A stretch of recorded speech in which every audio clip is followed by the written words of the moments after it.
О,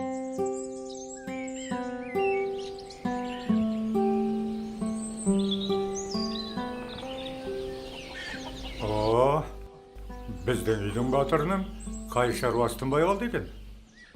Қабағынан қара аралашаң бір жауып тұр ғой. Әзілдегеніңізді қойыңызшы, онсыз да көңіл күйім жоқ.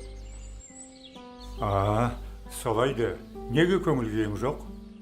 Ата, кейінгі күндері мектепке мүлдем барғым келіп жүрген жоқ. Апайым да қатал болып кетті. Олай деуге болмайды. Неге болмайды, ата? Сонда біз өзіміз қалаған нәрсені жасай алмаймыз ба?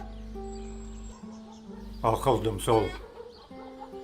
Еліміздің заңнамасында көрсетілгендей, жасы жеткен әр бала мектеп қабырғасынан білім алып шығу керек, балам. Өйткені біз әрбіріміз тәуелсіз еліміздің заңнамасын құрметтеуіміз керек. Егер айналайын білімің жоқ болса, қалай ел басқарасың, а? Мен анау көрші шалдарға сені мақтап жүрмін ғой. Олай деме, балам.